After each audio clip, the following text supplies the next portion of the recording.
আরে অন্ধকার থেকে আনেকে আল্লাহ।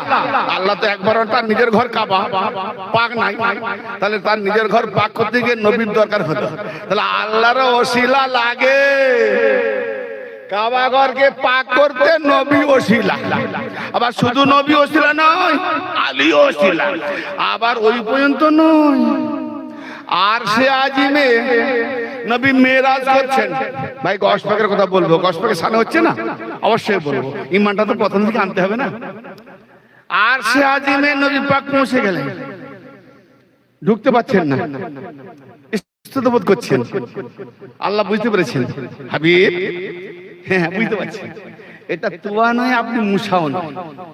আপনি না হলে তুয়াও হতো না, মুসাও হতো না, আমার আরশে আজিমও হতো না। অতএব আপনি জুতো খুলে আসবেন ভাবছেন যে মুসা নবী ধমক খেয়েছিল, সে তুয়া পাহাড় পৃথিবী জমিনে দুনিয়ার মধ্যে, এ তো আরশে আজিম।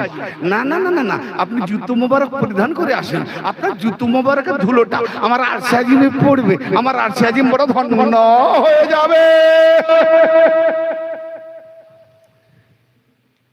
জুতো কি দিয়ে বানানো ছিল? চামড়া। কার চামড়া? পশুর চামড়া। মোরানা জানতো? জানি না। চামড়া হালাল, শুকনো হলে। তাই যেই পশুরই হোক, হারাম পশু হোক হালাল পশু হোক, হ্যাঁ চামড়া সকল পশুর চামড়া হালাল। জি, কারণ কোরআন শরীফে চামড়ার বাইন্ডিং হয়, বাইন্ডিং করার আগে খোঁজ করে না যে এটা বাঘের না গাধার না শুয়ারের না হনুমানের না বানরের না গরুর। কি কয় জায়গায় গরু হয়? সমস্ত পশুদের চামড়া লাগে, বাইন্ডিং, ভ্যানাটি ব্যাগ, বিভিন্ন আসবাবপত্র চামড়া দ্বারে, গাড়ির মোটর মেকানিকের চামড়া লাগে। তাতে চামড়া, পশুর চামড়া, পশুর চামড়া নবীর পায়ের তলায়, নবীর পায়ের তলার নিসবতে, নবীর নিসবতে, নবীর সংস্পর্শে, নবীর সঙ্গে যুক্ত থাকাতে চামড়া আরশে আজিমের উপরে। যে মোমেন তার দিল যদি নবীর সঙ্গে স্পর্শ থাকে, তাহলে চামড়া যদি পশুর চামড়া যদি আরশে আজিমের উপরে হয়, তাহলে নবী যে মকামে থাকে, যদি নবীর সঙ্গে তার মকাম কোন মোমেন বান্দার নিসবত থাকে, তো তার মকাম কোথায় হবে? সেও নবীর সাথে আরশে আজিমের উপরে থাকবে।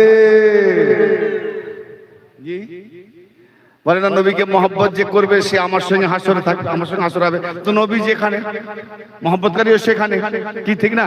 তো নবী যখন আরশে আজিমের উপরে, মোমেন বান্দা আরশে আজিমের উপরে, তাহলে মোমেন তোমারও ইজ্জত আরশে আজিমের উপরে, তোমার কদম তোলাই আরশে আজিম। মুসলমান নয়, মোমেন। মোমেন তো হও।